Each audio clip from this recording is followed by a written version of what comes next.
Good morning everyone. Now again I am here for to you Bhupendra public school द्वारा संचालित structured syllabus based online class में फिर से आप सभी का स्वागत है।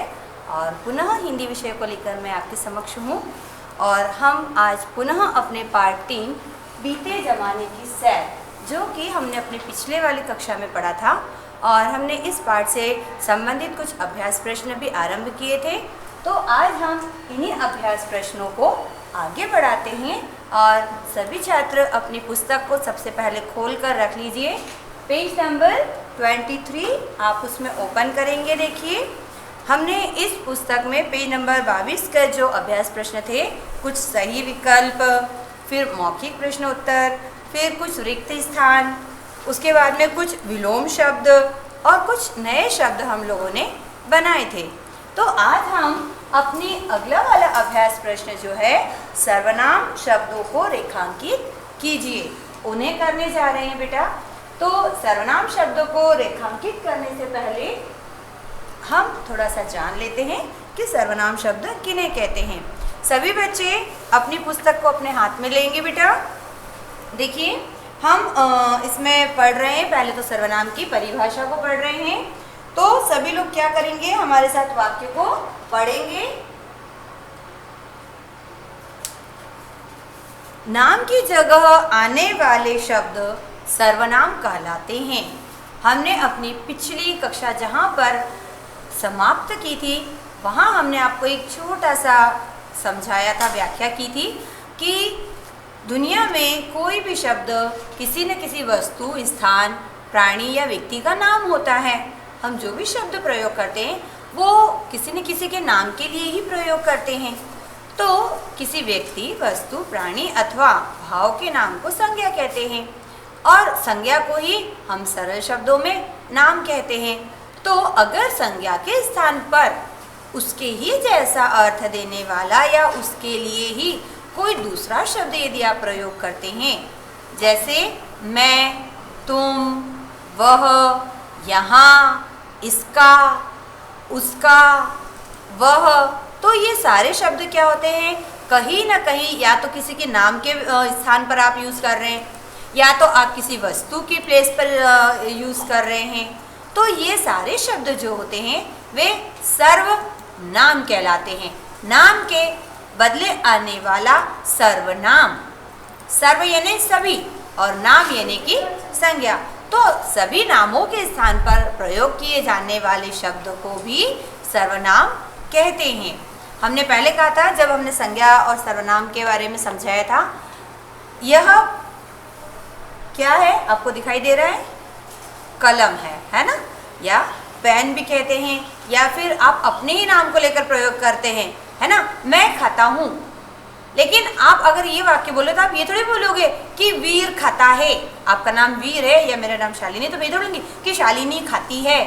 अरे, मैं अपने लिए ही अपना नाम क्यों प्रयोग करूँगी? तब क्या होगा, मैं अपने नाम के स्थान पर एक दूसरा शब्द प्रयोग करती हूँ, मैं। तो ये जो मैं वाला शब्द है बेटा, वो क्या हो जाता है, सर्वनाम हो जाता है। हिंदी की पुस्तक उठाइए, है ना। तो यहाँ पर क्या हो रहा है, अगर मैंने पूरा कहा हिंदी की पुस्तक उठाइए, लेकिन अगर वो पुस्तक मेरे सामने रखी तो मैं क्या कहूँगी, यह पुस्तक उठाइए, क्योंकि मेरे सामने हिंदी की ही है, तो इसलिए मैंने कहा यह पुस्तक उठाइए। मैंने फिर ऐसा नहीं कहा कि हिंदी की पुस्तक उठाइए। तो जब भी आप किसी नाम के स्थान पर उसके ही जैसा अर्थ देने वाला शब्द प्रयोग करते हैं तो वह सर्वनाम कहलाते हैं। इसके लिए हमें कुछ वाक्य दिए, जिनको जब हम करेंगे तो आपको ये चीज़ बहुत अच्छे से समझ में आएगी। देखिए बेटा, आपको क नंबर पर पहला वाक्य दिया गया है, माँ ने उसे पुचकारते हुए पूछा। किसे पूछा? दक्ष को। तो माँ ने उसे पुचकारते हुए पूछा, माँ ने उसे पुचकारते हुए पूछा। ठीक है। अब यहाँ पर दक्ष के स्थान पर उसे शब्द आया। माँ ने दक्ष को पुचकारते हुए पूछा था, लेकिन उन्होंने क्या करा, दक्ष को हटा दिया और उसकी जगह पे क्या शब्द यूज कर दिया, उसे। तो उसे शब्द को लगाने से दक्ष बदल तो नहीं गया, दक्ष वहीं पर है, लेकिन दक्ष के ही जैसा अर्थ देने वाला कोई अन्य शब्द प्रयोग हुआ है, यानी वो उसके नाम के स्थान पर आया है, तो वो क्या कहना जा रहा है? सर्वनाम। अगला वाक्य, मैंने एक अद्भुत संसार देखा। मैंने एक अद्भुत संसार देखा। देखिए बेटा, आपकी पुस्तक में यह वाक्य दिया गया है, दक्ष ने एक अद्भुत संसार देखा। अगर मैं बोल रही हूँ मैंने एक अद्भुत संसार देखा, तो यह शब्द मैं अपने लिए प्रयोग कर रही हूँ ना, ये थोड़ी कहूंगी कि राखी ने या खुशी ने एक अद्भुत संसार देखा या शालिनी ने एक अद्भुत संसार देखा। नहीं, मैं अपने लिए ये शब्द प्रयोग कर रही हूँ, मैं अपने नाम के लिए नाम को ही थोड़ी ना कहूंगी अपने मुंह से। तो यहाँ पर मैंने अपने लिए एक नया शब्द प्रयोग किया जो मुझे ही प्रकट करता है, तो ये हो गया है सर्वनाम। तीसरा वाक्य है, तुमने लोथल में क्या क्या चीज देखी। दक्ष ने लोथल में क्या क्या चीज देखी, है ना। चलिए, तो दक्ष के स्थान पर हमने क्या शब्द प्रयोग किया? तुमने। अगर दक्ष मेरे जस्ट सामने खड़ा है तो मैं ये थोड़ी कहूंगी दक्ष तुमने लोथल में क्या क्या चीज देखी, मैं डायरेक्टली क्या कहूंगी? तुमने लोथल में। तो ये शब्द दक्ष के स्थान पर आया, इसलिए ये हो गया सर्वनाम। फिर अगला वाक्य, वह लोथल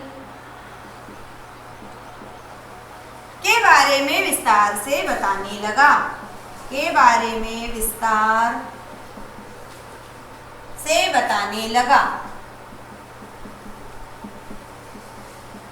फिर देखिए बेटा, जिस शब्द को लेकर हमारे पास प्रश्न बनाने को आसानी हो जाए वह शब्द भी संज्ञा या सर्वनाम होता है। अगर संज्ञा वाला शब्द नहीं है, अर्थात उसके स्थान पर ही कोई दूसरा शब्द आ गया है, तो वह सर्वनाम है। दक्ष लोथल के बारे में विस्तार से बताने लगा। पुस्तक में वाक्य ऐसा दिया है, लेकिन यहाँ दक्ष की जगह पर क्या शब्द आ गया है? वह, यानी कि यह दक्ष के स्थान पर है, तो यह क्या हो गया? हमारा सर्वनाम हो गया है। माँ आप भी लोथल घूमने जाइएगा।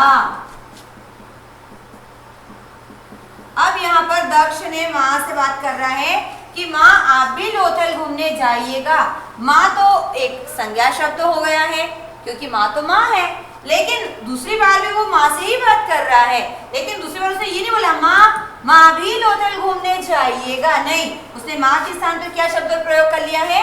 आप। तो ये हो गया है सर्वनाम शब्द। सभी इस तरह रेखांकित कर लीजिए।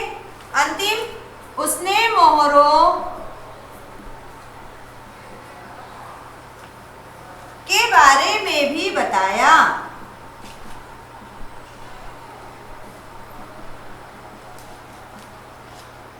उसने मोहरों के बारे में भी बताया। किसने बताया था? दक्ष ने बताया था ना। तो यहाँ दक्ष के स्थान पर क्या शब्द प्रयोग किया है हमने? उसने। तो इस वाक्य में हमारा सर्वनाम क्या हो जाएगा? उसने। तो जब भी आप किसी व्यक्ति के या स्वयं के नाम के या किसी के स्थान पर आप यदि कोई अन्य शब्द प्रयोग कर रहे हैं बेटा, तो वह हमारा सर्वनाम होता है। तो सभी छात्र जल्दी से इन शब्दों को रेखांकित करेंगे और अपनी पुस्तक में मिला लीजिए कि आपने सही वाक्य या सही शब्दों को रेखांकित किया है। इसके पश्चात अगली एक्सरसाइज है हमारी, विशेषण किसे कहते हैं? विशेषण शब्द छाटिए।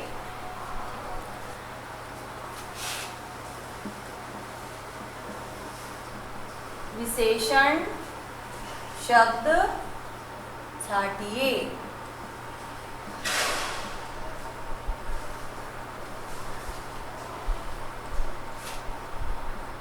विशेषण बहुत आसान है बेटा।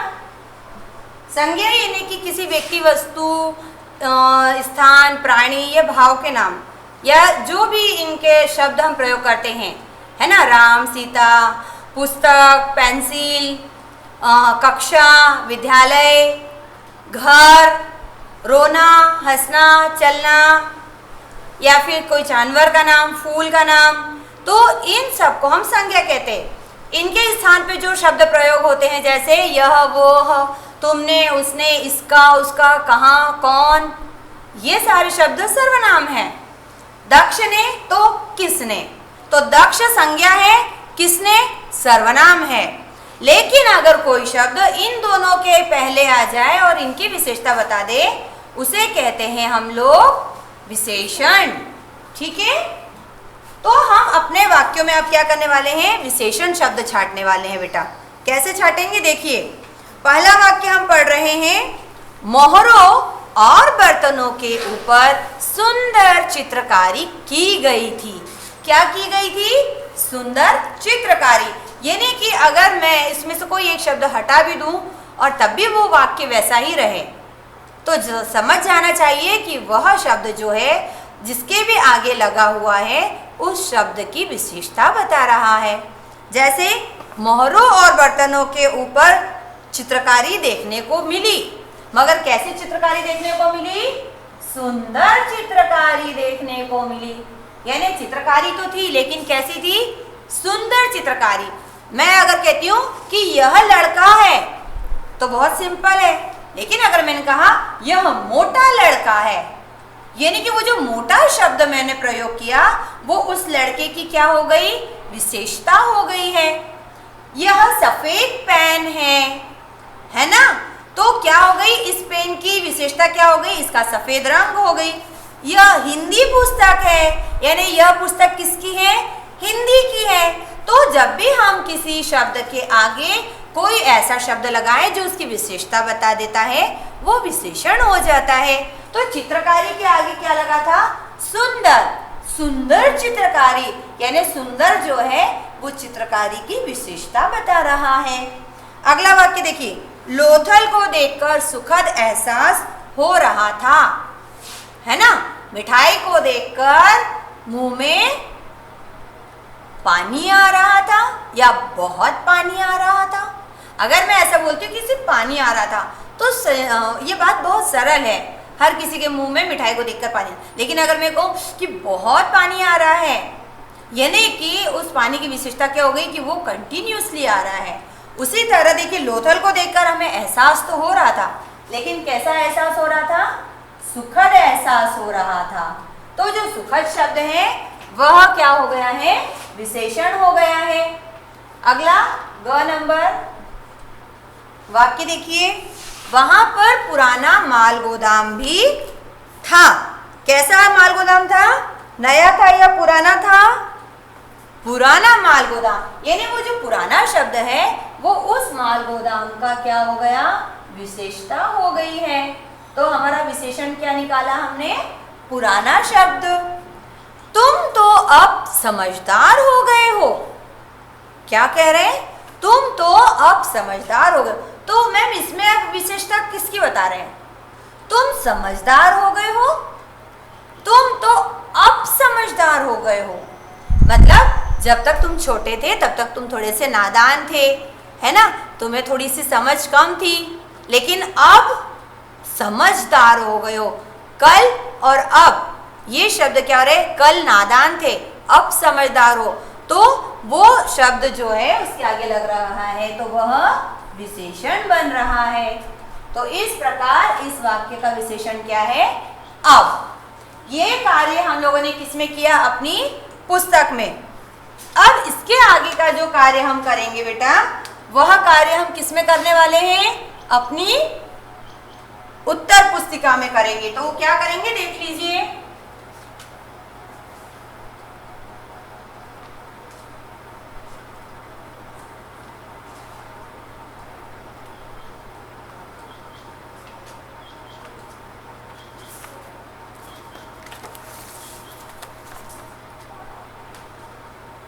अब हम अपना क्लास वर्क का काम आरंभ करेंगे। राइट इन CW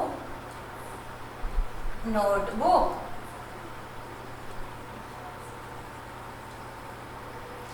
सबसे पहले सभी छात्र अपनी जो क्लास वर्क कॉपी है वहाँ से स्टार्ट करने वाले हैं बेटा। तो उसमें हम अपनी पहली एक्सरसाइज क्या करने वाले हैं देख लीजिए। ये आपके पास इस तरह से मार्जिन डला होता है। यहाँ पर हम अपना पहला जो है वो करेंगे, श्रुत लेख शब्द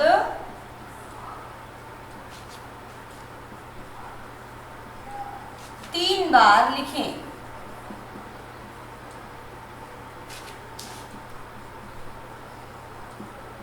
जब भी कोई आप कार्य आरंभ करें तो ऊपर शीर्षक अवश्य डालें। अब इसके लिए हम अपने कुछ श्रुत लेख शब्द लिख रहे हैं। पहला शब्द लिखिए, इस तरह से बाकायदा लाइन ड्रॉ कर दीजिए और फिर अपने शब्द लिखिए। पहला शब्द लिख दीजिए भ्रमण, दूसरा शब्द लिख दीजिए आप लोग केंद्र, केंद्र। तीसरा शब्द हम लिख देंगे चित्रकारी। चौथा शब्द हम लिखते हैं बंदरगाह।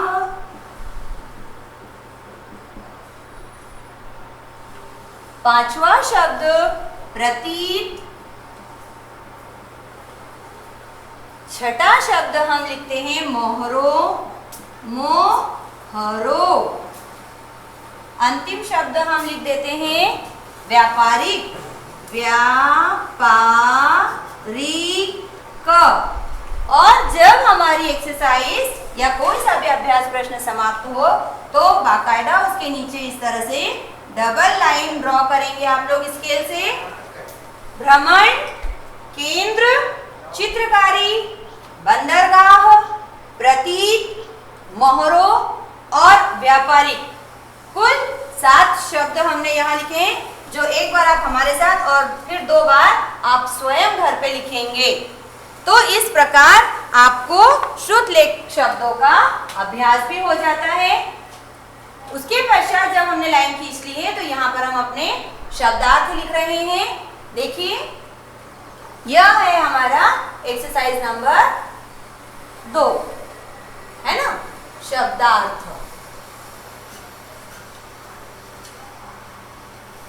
शब्दार्थ के लिए बीच में इस तरह से लाइन हम लोग खींच लेते हैं। आप सभी को पता है, सभी को दिखाई दे रहा है हम जो भी कार्य कर रहे हैं।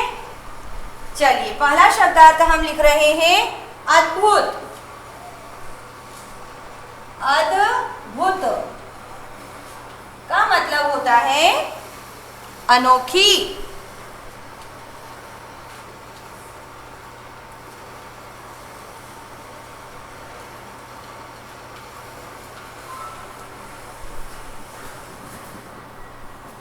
द्वितीय शब्द है हमारा दरअसल। दरअसल यानी वास्तव में, वास्तव में, सच में जिसको कहते हैं। तीसरा है भ्रमण यानी यात्रा। भ्रमण, यात्रा। चौथा शब्द स्थान, जहां पर आप लोग हमेशा बैठते हैं उसे हम लोग नॉर्मली जगह बोलते ना। मैम देखिए, ये मेरी जगह पर बैठ गया, इसने मेरा स्थान ले लिया। फिर अगला शब्द है मध्य बेटा। मध्य का मतलब होता है बीच। मैम देखिए, ये मेरे बीच में आ गया। लेकिन हम मध्य शब्द बहुत कम प्रयोग करते हैं, है ना। फिर होता है विशाल। विशाल समुद्र। तो विशाल का मतलब होता है बड़ा। पेन विशाल नहीं होता है, मैम मेरी पेंसिल विशाल है, नहीं। पेन का जो है या पेंसिल जो है उसका आकार थोड़ा सा बड़ा हो सकता है, लेकिन समुद्र की विशालता में और आपकी पेन या पेंसिल की विशालता में अंतर होता है ना। आपकी पेंसिल लंबी होती है लेकिन समुद्र कैसा होता है, विशाल होता है। अगला शब्द है प्राण।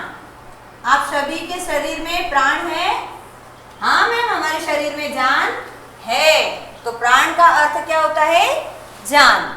फिर व्यापार। व्यापार का मतलब होता है खरीदने बेचने का काम, है ना।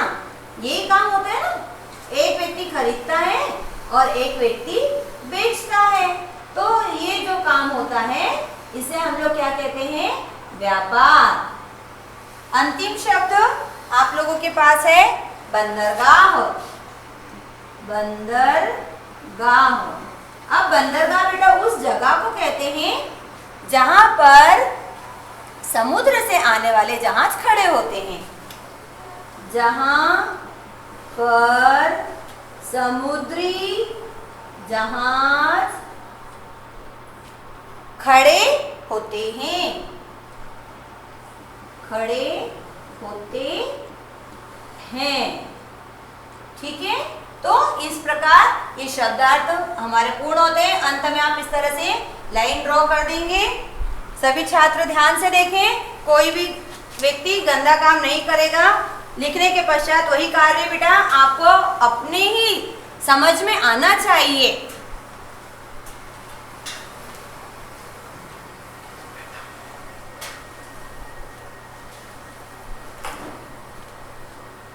इसके पश्चात हम लोग बेटा अब अपने प्रश्नोत्तर का कार्य करेंगे।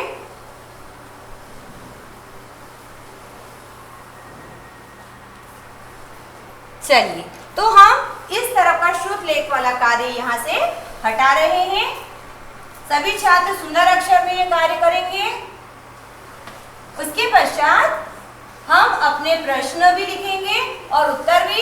और आप सभी को अच्छे से पता है कि यह कार्य हम किस प्रकार करते हैं। आप चूंकि घर में हैं, लेकिन इसका मतलब ये नहीं कि आप अपना कार्य अव्यवस्थित रूप से करेंगे। आप जहां भी हैं, हम वहां से आपका कार्य अवश्य देख लेते हैं। तो सभी लोग अपना कार्य सुंदर और व्यवस्थित रूप से करें। कार्य आरंभ करने से पहले हमेशा ऊपर हम शीर्षक डालते हैं, इन प्रश्नों के उत्तर दीजिए। इन प्रश्नों के उत्तर दीजिए। चलिए, प्रश्न नंबर क। प्रश्न नंबर क है, दक्ष किनके साथ भ्रमण पर गया था? दक्ष किनके साथ भ्रमण पर गया था? अब हमारा उत्तर यहीं से आरंभ होगा। हम सभी ने पाठ पढ़ा था और हमारे पाठ का नाम भी क्या है? बीते जमाने की सैर, यानी कि वह किसी स्थान पर घूमने गया था। सभी छात्रों ने अपना शब्दार्थ लेखन का कार्य पूर्ण कर लिया होगा। आप चाहें तो अपनी सुविधा के लिए इसका स्क्रीनशॉट भी ले सकते हैं, ताकि हम अपना अगला कार्य सुविधा पूर्वक कर सकें और शीघ्रता से कर सकें। चूंकि आप लोग क्लास 4th में आ चुके बेटा, तो आपको अपनी लिखने की जो गति है वो थोड़ी सी बढ़ानी होगी। ठीक है,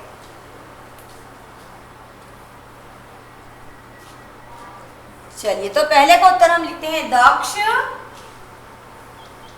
अपनी कक्षा के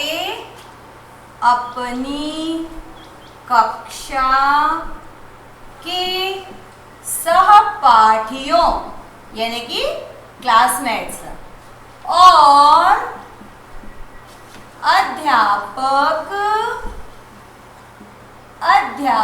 अध्यापिकाओं। देखिए, हम लिखने के साथ बोलते भी जा रहे हैं और आप लोगों को भी ऐसा ही करना है। अध्यापक अध्यापिकाओं के साथ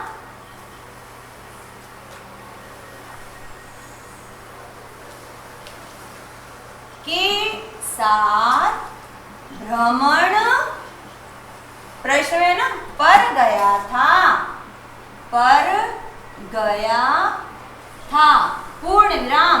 जब आपका वाक्य यदि सरल वाक्य या साधारण वाक्य है तो उसके अंत में बहुत साधारण तरीके से सिर्फ पूर्ण विराम लगा दीजिए। प्रश्न नंबर ख, प्रत्येक प्रश्न और उत्तर के समाप्त होने पर आप लोग बाकायदा एक लाइन या तो ड्रॉ करेंगे या तो एक सिंगल लाइन आप लीव करेंगे बेटा, छोड़ दीजिए। उसके नीचे से फिर आप अपना अगला प्रश्न आरंभ करें। क्योंकि हमारे पास यहाँ पर प्रॉपर प्लेस नहीं है, आपके पास कॉपी है, उसमें आराम से पेज पे लाइन खींची हुई है, तो हमारे बोर्ड पर हमें थोड़ी सी जगह की कमी होती है। इसलिए हम लोग देखिए यहाँ पर सिर्फ स्थान छोड़ रहे हैं, प्रॉपर लाइन जितनी जगह नहीं छोड़ रहे हैं। ठीक है। सेकंड क्वेश्चन जो है वो आपका थोड़ा सा बड़ा है कि लोथल में दक्ष ने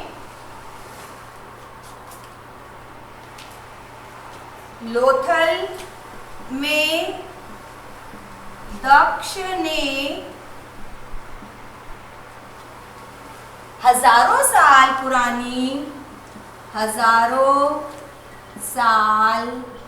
पुरानी कौन कौन सी, है ना, मिट्टी से बनी, किससे बनी, मिट्टी से बनी कौन कौन सी चीजें देखी, प्रश्नवाचक चिन्ह, क्योंकि यहाँ पर प्रश्न पूछा जा रहा है ना, तो प्रश्नवाचक चिन्ह लगाएंगे। एक चीज और ध्यान रखिए बेटा, देखिए प्रश्न हो या उत्तर हो, जब भी आप लेखन कार्य करें तो हमने आपको अपनी पिछली कक्षा में अच्छे से सिखाया था कि शब्दों के बीच में प्रॉपर इतनी गैप या दूरी होनी चाहिए। आप यदि दूर से देख रहे हैं तो आपको दिख रहा होगा कि जो आपके टीचर है उन्होंने जो लिखा है उसके बीच में देखिए बराबर दूरी छोड़ी हुई है हमने। और ऐसा ही कार्य आप लोगों को भी करना है ताकि आपका कार्य साफ और सुंदर और व्यवस्थित दिखाई दे। तो सभी लोग ऐसा ही कार्य करेंगे।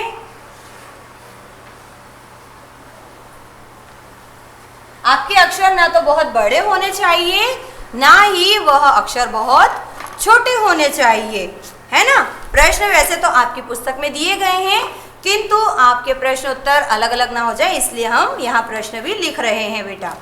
अब उत्तर लिखते हैं। लोथल में दक्ष ने, याद कीजिए कौन कौन सी चीजें देखी थी। कुछ उसने जानवर देखे थे वहां पर, क्या, हाँ देखे थे, याद आया।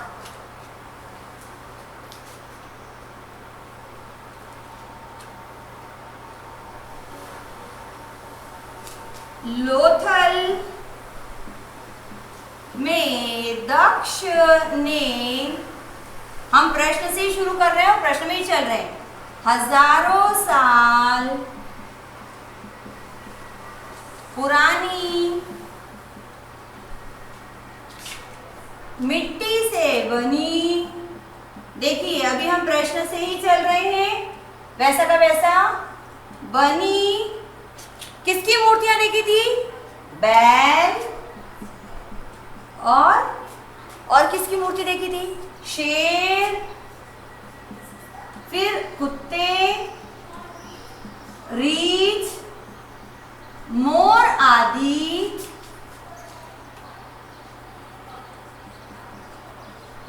की मूर्तियां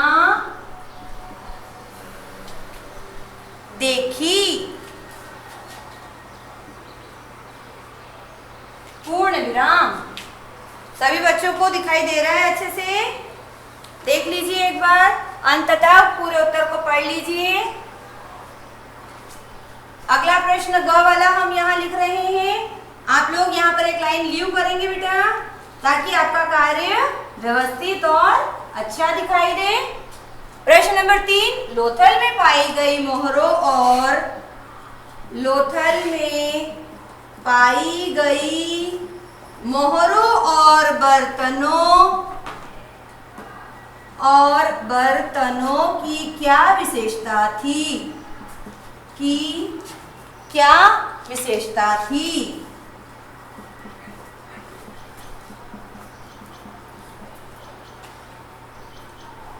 आप कहेंगे मैम बहुत जल्दी लिखते हैं, लेकिन हम जैसे जैसे अगली कक्षा में जा रहे हैं बेटा, हमारी लिखने की गति इतनी ही तेज होनी चाहिए, वरना तो हम बैठे ही रह जाएंगे और बाकी के बच्चे हमसे आगे निकल जाएंगे।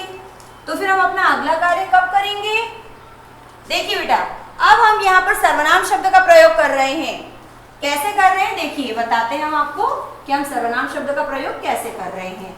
हम अपने इतने बड़े वाक्य लोथल में पाई गई मोहरों और बर्तनों की जगह पर एक छोटा सा शब्द प्रयोग करते हैं। उनकी विशेषता थी कि उन पर भी, उनके ऊपर भी सुंदर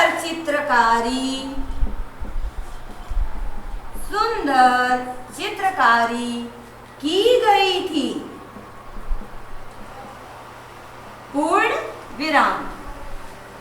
जब हम सर्वनाम का प्रयोग करते हैं तो कई बार हमारे शब्द या भावों को व्यक्त करना आसान हो जाता है और वाक्य छोटे हो जाते हैं। अंतिम प्रश्न हम लिख रहे हैं आपका घ वाला, देखिए बेटा। दक्ष की माँ ने ऐसा क्यों कहा? दक्ष की माँ ने ऐसा क्यों कहा कि दक्ष ने घर बैठे ही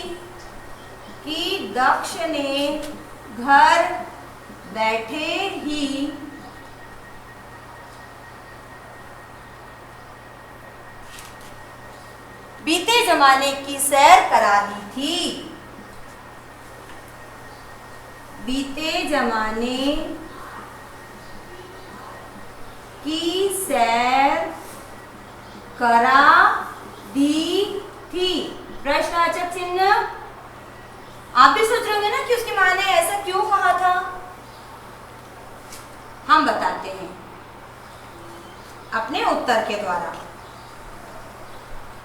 देखिए, दक्ष की माँ ने ऐसा क्यों कहा, है ना। दक्ष की माँ ने ऐसा कहा क्योंकि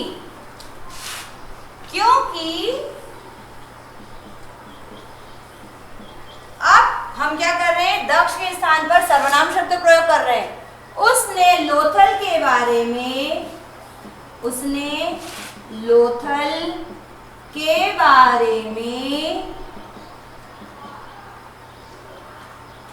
क्या करा था? कई विशेष और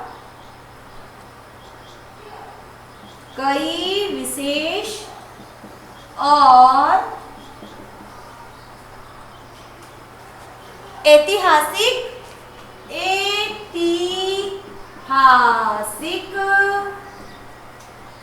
जानकारी दी थी।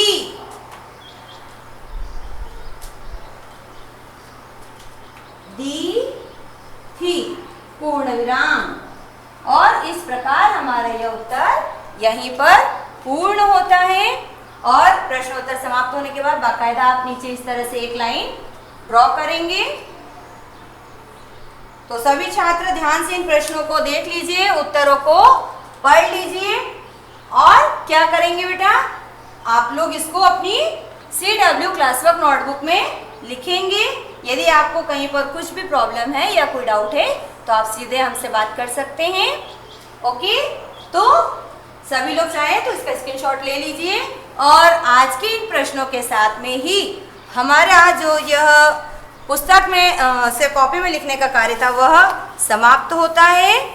ठीक है, अब इसके लिए हम लोग क्या करेंगे, घर पे इन प्रश्नोत्तरों को अच्छे से पढ़ेंगे। ठीक है बेटा, तो हम अपने आज की कक्षा यहीं समाप्त कर रहे हैं। सभी छात्र छात्राएं ध्यान दें कि लिखने के साथ साथ आप उसको अच्छे से पढ़ते भी जाइए और साथ में याद भी करते जाइए। तो अब आज के लिए हम अपनी कक्षा को विराम देते हैं और आप लोग मुझे आज्ञा दीजिए। धन्यवाद। आप सभी का दिन शुभ हो और मंगलमय हो।